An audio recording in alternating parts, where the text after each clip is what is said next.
Good morning, ladies and gentlemen, and welcome to the Concord Enviro Systems Limited earnings conference call.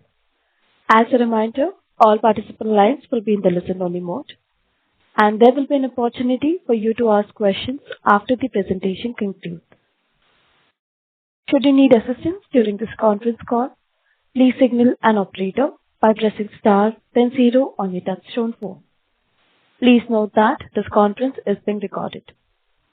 I now hand the conference over to Mr. Kanak Khanna. Thank you, and over to you, sir.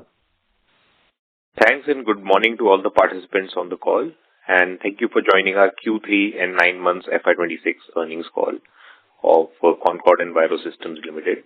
Please note that we have mailed out the results to everyone, and you can see it on our website. It's also uploaded on the stock exchanges. In case you have not received it, you can write to us. We'll be happy to send it over. And before we proceed to the call, let me remind you that the discussions may contain some forward-looking statements and may invoke known or unknown risks, uncertainties, and factors. It must be viewed in the conjunction with our business model and could also cause future results or performance to vary significantly from what is expressed or implied. To take the results of this quarter and answer all your queries, we have the management of Concord Enviro Systems Limited with us. Please welcome Mr. Prayas Goyal, Chairman and Managing Director, Mr. Prerak Goyal, Executive Director, Mr. Anish Goyal, Group CFO.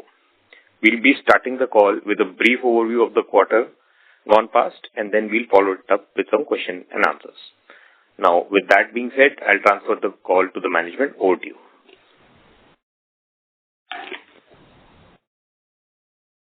Hello, good morning. My name is Prayas Goyal. A very warm welcome to Concord Enviro's third quarter and 9 month FY26 earnings call. Thank you for taking the time to join us today. We are beginning a very exciting chapter of our journey with the launch of our HX Stream heat exchanger products that we launched in Q3 and showcased with the recently concluded Chemtech exhibition in Mumbai. This cements our place in the process industry where we can apply a mix of our membrane and thermal products, generating higher value for the clients as well as getting a larger wallet share from the same clients. The HX Stream heat exchanger, our next generation shell and tube system, is engineered for highly corrosive industrial environments. This product directly complements our focus on waste heat recovery for zero liquid discharge applications in making the zero liquid discharge not only greener but also lower in cost. This HX product range fits directly into flue gas carbon capture applications for both Concord's own carbon capture and utilization solutions and the broader carbon capture and utilization market, where flue gas cooling is an inevitable first step. Our solution makes recovering energy a simplified step. The focus from the government through a budget allocation for carbon capture and utilization makes us very excited about the future opportunities in the near term for this product range. We believe this complements our broader strategy of expanding beyond wastewater treatment into adjacent process separation and sustainability-led applications such as solar photovoltaics, green hydrogen, carbon capture, and semiconductors. We will continue to share updates as these initiatives translate into commercial traction over the coming quarters. With the introduction of this product, Concord Enviro is leveraging its over 3 decades of experience in water and wastewater management and has evolved into a technology-driven, globally integrated solutions provider. Our focus continues to be on zero liquid discharge and energy-efficient technologies that enable industries to meet their sustainability goals while optimizing lifecycle costs. Our businesses operate across 3 core segments: systems and plants, consumables and spares, and operation and maintenance, allowing us to serve the entire value chain from design and commissioning through long-term performance optimization. In addition, our foray into compressed biogas last year is beginning to show early momentum, with initial projects moving into execution during Q3 FY26, supported by a strengthened and experienced project team. We continue to serve a diversified client base across pharmaceuticals, chemicals, food and beverage, defense, automotive, energy, steels, textiles, reflecting the adaptability and scalability of our solutions. The order received from one of the largest tequila brands in Mexico is proof of the superiority of our solutions for wastewater globally.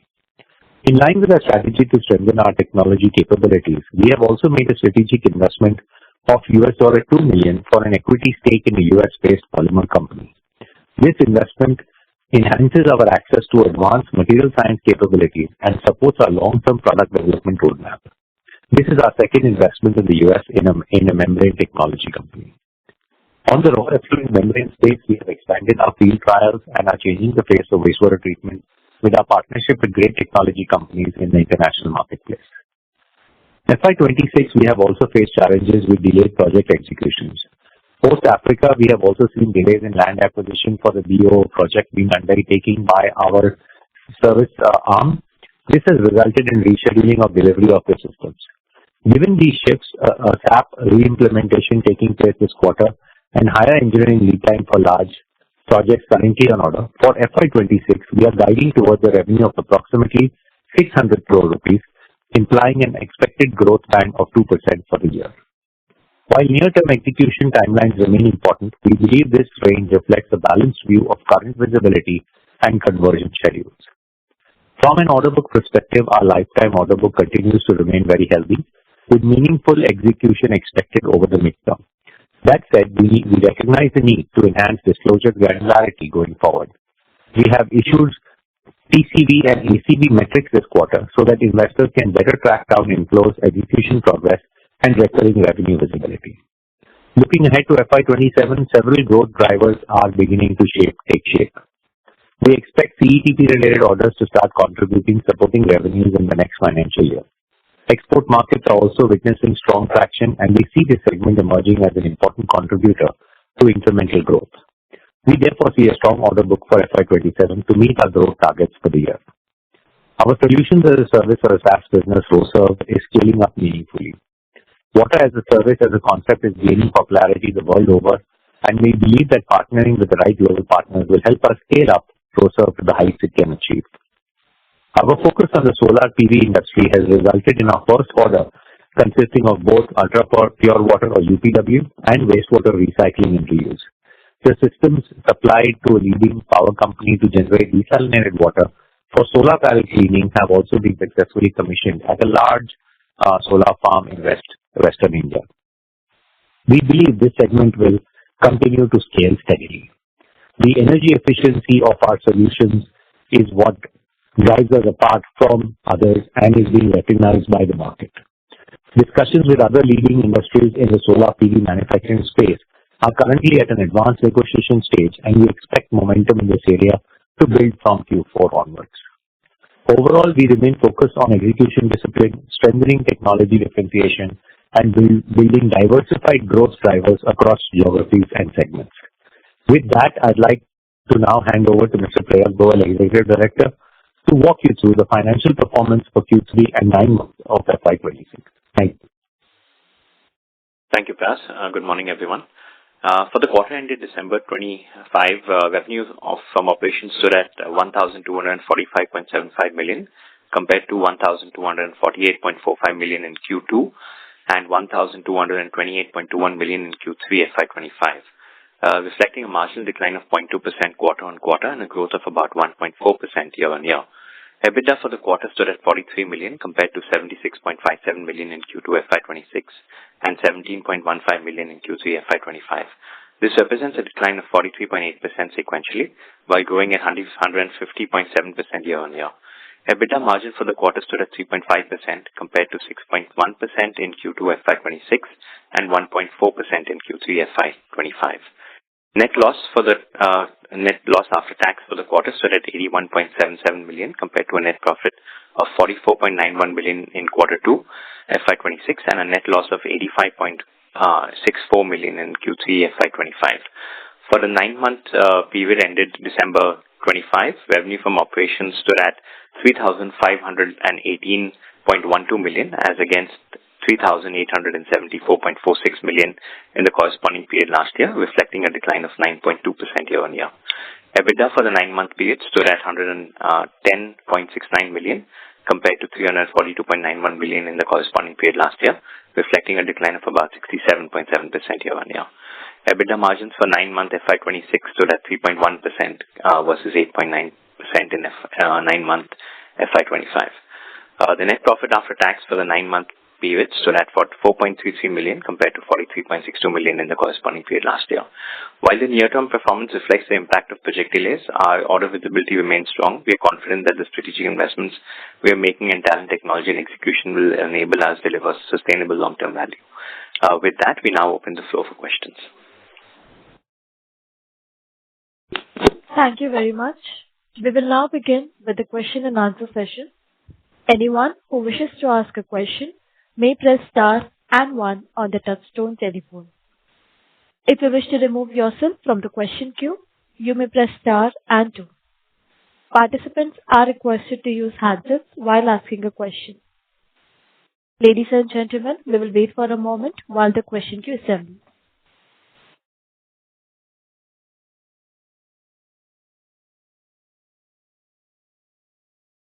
We have the first question from the line of Sukrit D. Patil from Eyesight Fintrade Private Limited. Please go ahead. Two questions. My first question to the CEO is, looking beyond the guidance which you have given, what will be the key priorities guiding the company's strategy to strengthen growth and profitability? How do you plan to balance expansion in waste management services with sustaining margins over the next few quarters? That's my first question. I'll ask my second question after this. Thank you. Yes, thank you. And that remains a strong priority for us in terms of balancing margins. And frankly, the focus comes from differentiated technology and looking at value-added solutions for the same industrial space. And I'll take an example of the solar market, where the type of solutions and the value add that Concord as a solution provider delivers is very differentiated, and which allows us to remain focused on margins. So that will remain a continued focus going forward. Thank you. My second question to CFO is, as Concord plans forward, what financial signals will drive decisions on cost control, capital allocation, and debt management? How will these signals influence long-term earning stability and shareholder value creation? I want to understand the plan of action and point of view on this. Thank you. Yeah. So, hi, Pratik here. So, I think from a long-term value creation perspective, we are obviously targeting the sectors which are adjacent to our business, our core business, which is water and wastewater. We obviously see the need and the drive to, move into larger project executions, and that's where the company has been pivoting to over the last few years, both in the international and the Indian market space. So I think, we'll be looking at sectors like CETP, etc., which will add or bring in that value. Now, coming to capital allocation, etc., the company has put in capacity over the last, I would say, 5 to 6 years, where we have built in enough strong capacity to be able to achieve our next scale of growth. The focus today remains on new products and technologies, which we feel are big contributors to both our existing product and technology, and also, expanding the market for ourselves, especially going into process industry or going into more value-add components that we are seeing a demand for in the market. And currently, let's say there's no other any other vendor who's kind of creating that kind of product in the market. So that remains the strategic focus. I'll just hand over to Anish to add some more points. Hi, Anish here. Regarding capital allocation and need for capital, with our recent IPO and the funds we have, we don't see any need to raise any equity for at least a couple of years, or at least we are at least double the top line that we have today, and we are adequately funded. So in terms of ROE or investors' return, I think we will not ask for any more capital, if that answers. Thank you. Thank you, and best wishes. Thank you. We have the next question from the line of Ahmed Shah, an individual investor. Please go ahead. Hi, sir. Can you explain, but can you explain detailing, what is happening? Why is the execution lagging since last 2 quarters? And you've cut the guidance for this year's growth also. So, where is it that we are lagging? So, it's quite long that the execution has somehow been not happening. and the order book and the opportunity size is so huge.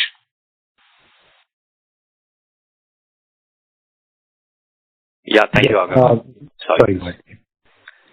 Yeah, thank you, Agam. Agam, I think, there are a couple of things that have happened this year. I think last quarter we talked about the Kenya project, which had got revised to an FY27 year because of some internal aspects at the client's end. We've seen some similar kind of project delays that have taken place with a couple of our key clients. Also, one of our projects, which was being implemented by a leasing company, had some land acquisition delays. So there too, we missed one quarter's let's say execution. What should have been done in Q3 is now looking to be a Q4 come Q1 sort of a number, and that was also one of our larger projects in this financial year. So yes, there has been some slippage in terms of execution, but there have been factors which have kind of been beyond our control as well. We are currently in the midst of an SAP re-implementation because obviously the company is realigning, so that is creating some challenges in being able to catch up with execution in Q4. So that is the main reason why we're kind of lowering the guidance for this year, because given that we had a flat Q3 and the Q4, while being on track, would only be able to help us reach our revenue target of 600 crores. So that's really been the hit. I think long term, with the aspects that we're putting into place for our long-term growth in terms of our team building, the project teams have come into place with the new products as well. We have teams in place. So I think it's reflecting that over the next couple of quarters, these things will stabilize and execution will be back on track.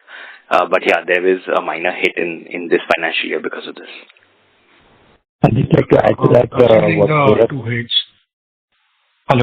Considering the two hits which happened this quarter, so, I'm talking in terms of longer term. So, what are we doing? Let's say some other hit might happen next quarter, something else might come up. So what is the strategy out here, or what is the thought process? Have you thought anything? How to tackle these things? So, yes, sir. So, I think in recognizing the fact, obviously, that the growth has to be sustained. So, what we are seeing is a couple of things. First and foremost, more importantly, we are seeing a stronger order book with a bigger focus on Q1 and Q2. And that's what we are, if you look at the current order book, and we can probably separately talk granularly as well, to look at how the current order book is in fact going to transform into Q1 and Q2 deliveries. And secondly is more of the product diversification, wherein we're going to be bringing in revenues not only from the core Zarelli segment. So these are two sections which would help things improve going forward, sir. And on the new product which we have launched, can we expect commercialization and revenue from next quarter or the Q1 onwards? Yes, we expect the ramp up of orders to start starting to receive orders in Q4, which will be for deliveries in Q1, FY27. Okay. And any big projects which are working for the solar or the semiconductor space?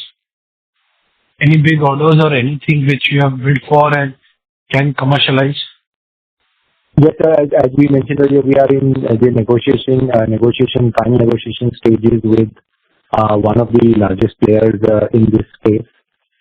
This is going to be a more brownfield kind of play, but it's a significantly large one.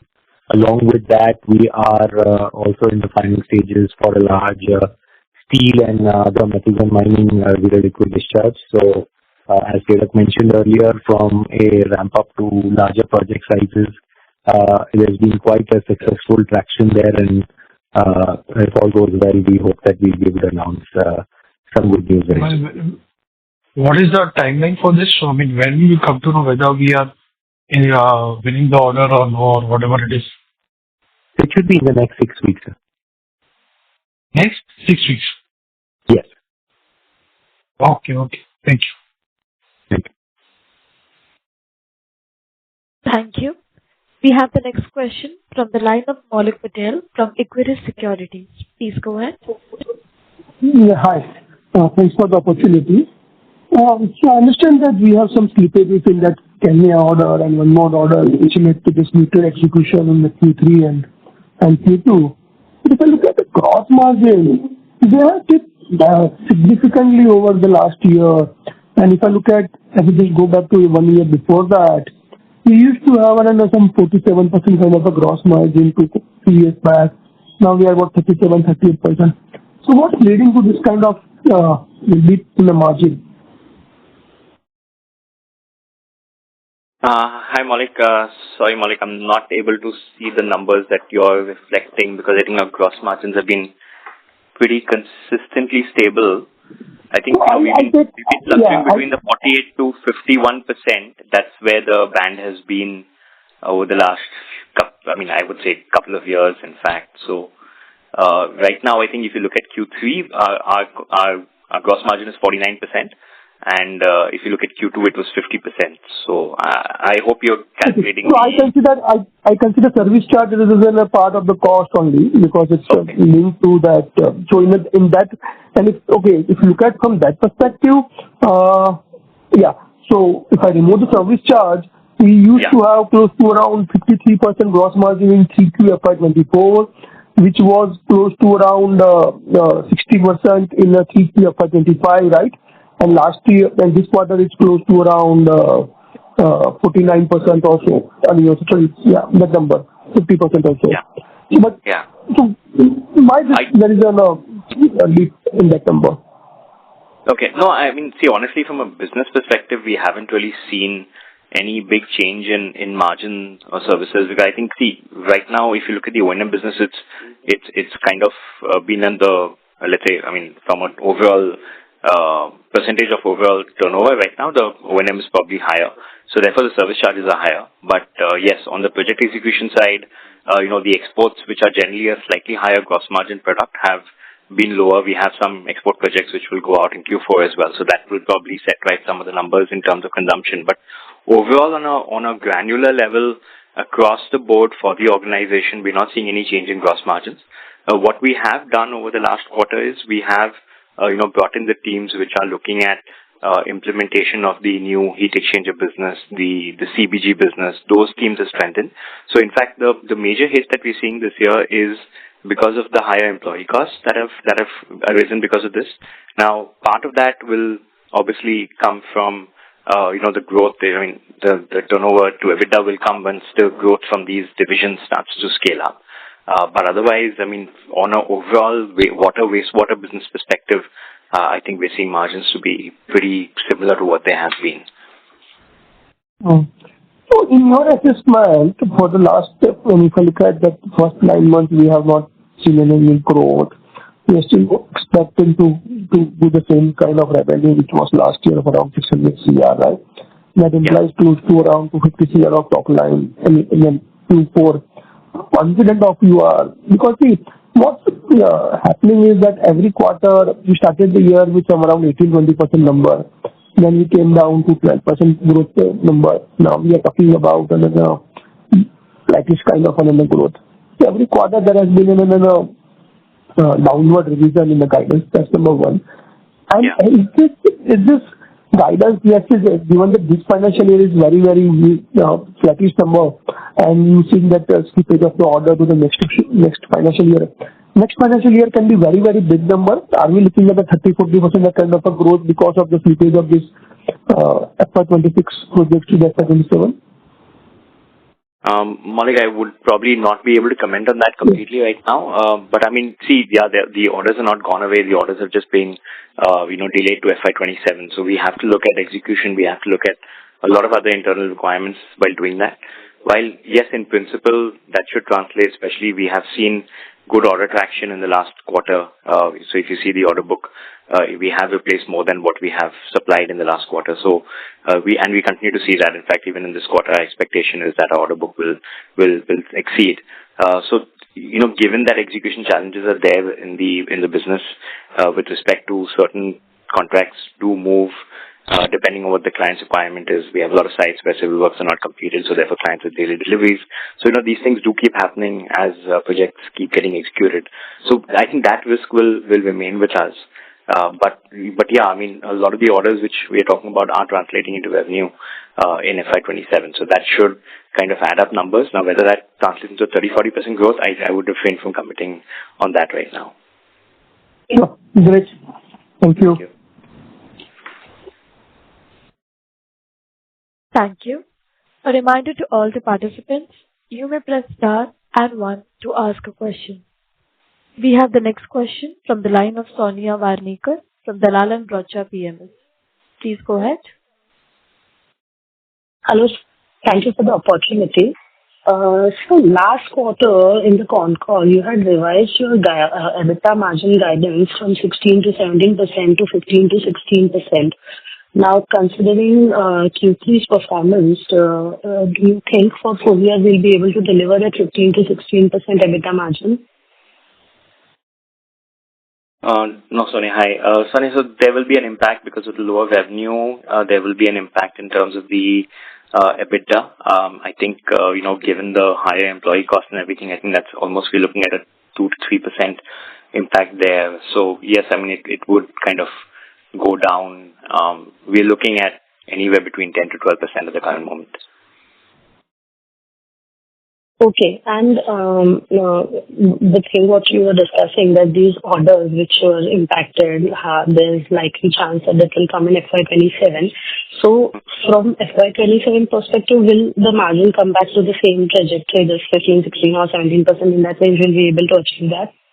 Yeah, see, that's the target. I think, given that a couple of the products that we've been working on over the last 12, 18 months are now at commercialization stage. So obviously a lot of that investment that has gone in there in developing products, trial and testing them, obviously all of that will also kind of go away and start translating to margins. So our target EBITDA does remain between the 14 to 16% band for next year. Okay. Thank you, sir. Yeah. Thank you. A reminder to all the participants, you may press star and 1 to ask a question. We have the next question from the line of Bala Subramanian from Arihant Capital. Please go ahead. Good morning, sir. Thank you so much for the opportunities. Sir, our 7.5 ton per day CO2 capture pilot is slated for H2 FY27. So I'm trying to understand the cost competitiveness and the penalties in this side. The government penalty for non-compliance is set to 2x of the average carbon credit price. I'm trying to understand what is the estimated levelized cost of capture per ton of CO2 using your biological system, and obviously it should be below the penalty rate for that cost. I'm trying to understand what is the difference between the penalty rate and the cost of using our biological system. So I'm trying to understand how this is scalable in future. Sure. Yeah, I'm Subramanian. Good morning. So yes, I think maybe we can share some information separately with you on the details of the cost. But largely speaking, there are 2 or 3 points which I'd like to highlight to you. One is that the biological carbon capture systems tend to be more capital efficient than the chemical capture systems. So there is significant advantage in the biological carbon capture kind of technology with heat recovery that we provide.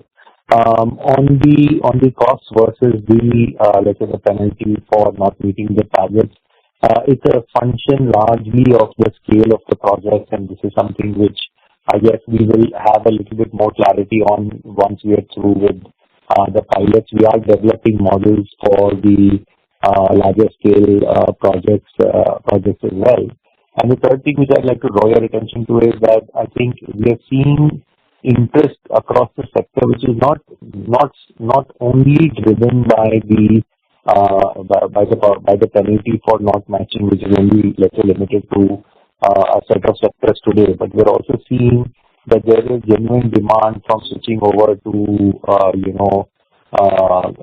becoming green, becoming carbon neutral from a customer-driven focus, which we see in textiles and pharmaceuticals, from export-driven industries, where selling to the EU, for example, there's not necessarily a government-led target in the Indian market space which is driving demand there. So there are a lot of factors, but we'll certainly reach out to you and share more information on the scale-up and the cost economics.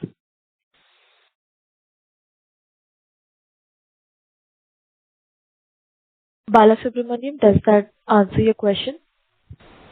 Yes, madam.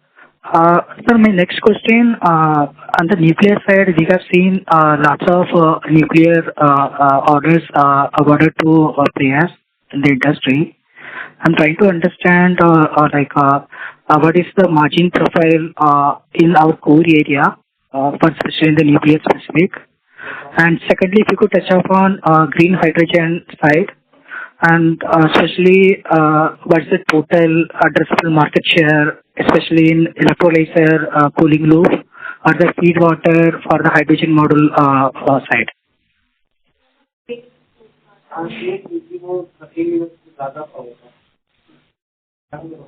Hello.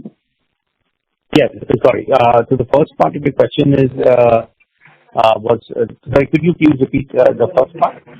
So first part, especially in the nuclear side, nuclear grade desalination required specific safety or quality certifications.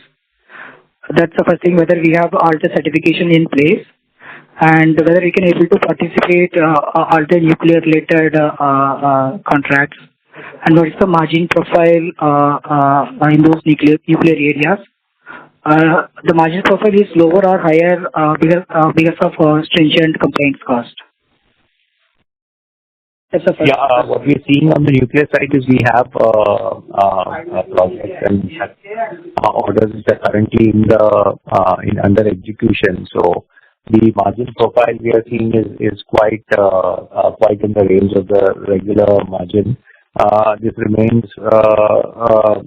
significantly competitive space here. Okay, sir. And the second part on the green hydrogen side, I'm trying to understand what is the total addressable market size for electrolyzer cooling loop and feed water for the hydrogen models, and what is the opportunity size for our forte area? As you have probably seen over the last few years, this has been, there are several reports and numbers on the TAM in this segment, but we've seen significant lag in terms of execution when projects being announced and actually kicking off ground. So my sense is that there is a significant difference on this, and projects are moving slowly. Okay, sir. So my last question, I think we have entered into solar PV, wastewater, and steel and semiconductor water treatment side. On the solar PV side, what is the contract value, and if you could share further our pipeline and opportunity side. You can also share some details about semiconductors, because we have seen a lot of fabrication players are coming up, like Micron, CG Power. I'm just trying to understand what kind of inquiry pipelines we have in steel, semiconductor, and solar PV wastewater side. Sir, did you mention steel as well, sir? Yes, sir. Waste pickle liquor system. Yes, that's right. So I think if you look at just the whole steel, solar, semiconductor, the pipeline would probably be north of 800 crores at the current moment, which is what I would call kind of the active or the very active pipeline. On the steel side, it's a lot of wastewater, liquid discharge. It's a lot of waste pickle liquor recovery, which the industry spends a lot of money on external disposal. On the solar side, we have some great solutions for dealing with the concentrated alkali and concentrated acid streams, which is really a hazardous waste where the industry spends a lot of money again in really external disposal of these waste streams, which we are today able to conveniently offer low-cost green ZLD type of module design. So between both the steel semiconductor and solar markets, there's considerable traction. Okay, thank you, sir. Thank you. Thank you. A reminder to all the participants, you may press star and 1 to ask a question. We will take the next question from the line of Dheeraj Ram from B&K Securities. Please go ahead. Hi, sir. Thank you for taking up my question. So just circling back to the previous participant's question, what is giving the guidance of 600 crores maintaining for FY26? While in last call you committed that some of our orders are in finalization of completion, which is expected to give us the boost of top line margins, which hasn't happened so far. So what is giving the confidence to maintain at 600 crores for FY26? Hi, Dheeraj. These orders are currently firmed up. In fact, we're midway through our quarter, so a lot of this is also supplied. So right now we're not banking on any new orders. This is basically all orders in hand, which we are executing through to 31st of March. The 600 number should not go astray. We have a couple of discussions ongoing with respect to deliveries for the deferred projects, so they could go either ways. We're still obviously hoping for the best, but I think as a conservative practice, we're giving a guidance which we know is, we're going to try and meet. Okay. And second one is your order inflow guidance in Q1. You've guided for 600 crores to 700 crores of order inflow. And even order inflow has also remained a little below your guidance. What order book do you want to close by the end of FY26 so that we can look up to FY27? So I think, Dheeraj, we have, roughly about 300 odd crores is revenue that is coming from the after sales business, right? That's the O&M and the spares and consumables. So, leaving that aside, ideally we would like to, our target is always to get to at least 1x coverage. Right now, if you look at the current order book that we have, we are at about 60% coverage of, let's say, a 20-25% growth target for FY27. If we said that, then we are at about 60% of that. So, we're looking for anywhere between order intake of about 160 to 180 crores in this quarter. Obviously, as Pras mentioned, we're 6 weeks away from a large order discussion, so I think that is something that will shape up our order book. But given the 3 or 4 large projects that we have currently in pipeline, we're bidding for that. I think if we do not, win something which is imminent in this quarter, we'll probably close out a couple of the larger projects by Q1 of FY27. So that should kind of give us a 1x coverage, if not by 31st March, at least by 30th June for FY27. Okay. Just last question, sir. The orders that you have seen for the delay in this financial year, since this has rolled forward to FY27, what is the kind of margins that you're expecting? Do we still have any margin dilutive orders in the order book apart from those few orders which got delayed? They're not margin dilutive. It's more like the shift has happened, so delivery and top line will get booked in the next year. But I think if you look at our current order book, the mix of orders that we have are pretty healthy. It's quite regular for our business. So if you ignore the increase in manpower cost that we've seen this year, slight increase in expenses, I wouldn't say our gross margins are really moving too much. They're pretty much in the same band. So it's just a translation to EBITDA because of some of these expenses that is going to be a little bit margin negative. So as I said, we are targeting between 10 to 12% EBITDA for this financial year, which is lower than the 14% that we had. But that's purely a hit because of the lower absorption of fixed overheads to the top line that we are now projecting. Okay. Just last question. I'll come back in the queue. Since you're talking about some large orders, previously we have seen working capital getting affected due to some large orders from BIGO. Now again, you're talking about some large orders. So do we see an increase from current levels of working capital next year, or how do we have to see this? Hi, Anish here. Yes, Diageo, there was working capital which got there. The project is already executed, so that working capital will be allocated in these projects. So there will not be any increase. Now these projects are a little smaller in chunks than what Diageo as a single project was. We don't see any increase in working capital. Rather, there will be some 5 to 10% reduction only. Got it. Any target of working capital days that you want to have, sir, for FY27? It will be in the same range. Today, on a net working capital, we are close to 127 days. We will be closer to 120, 125 days. While we'll attempt to reduce the days even more. Thank you. Okay, got it. Thank you. Thank you. A reminder to all the participants, you may press star and 1 to ask a question. We have the next question from the line of Siddharth Biani, an individual investor. Please go ahead. Hello. Yeah, am I audible? Yes. Hi, good morning. So I just wanted to understand that last quarter you had guided that, there were a couple of CBG projects that you are looking at for an execution perspective starting Q3. Just wanted to get an update on that and how are you looking at the overall landscape, because we are seeing that, there have been a lot of CBG plans that are getting implemented under the Satat scheme. So just wanted some thoughts from you on that. Yes. Hi.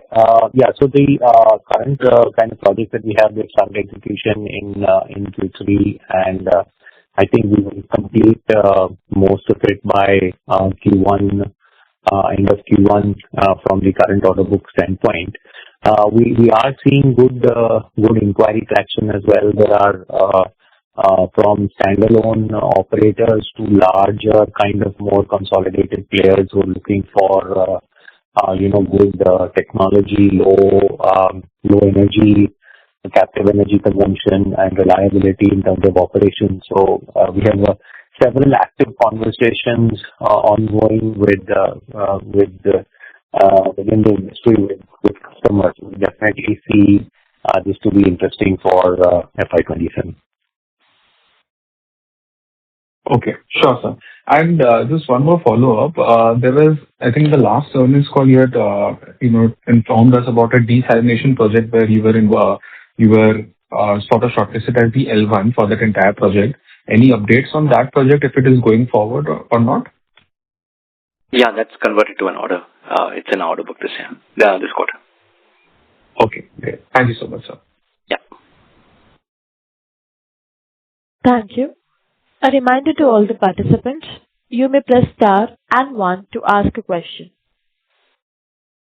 As there are no further questions from the participants, that concludes the question and answer session. I now hand the conference back to the management for closing comments. Thank you and over to you, sir. Thank you everyone for your time. We look forward to speaking to you in the next quarter. Thank you. Thank you. Thank you, members of the management. On behalf of Concord Enviro Systems Limited, that concludes this conference.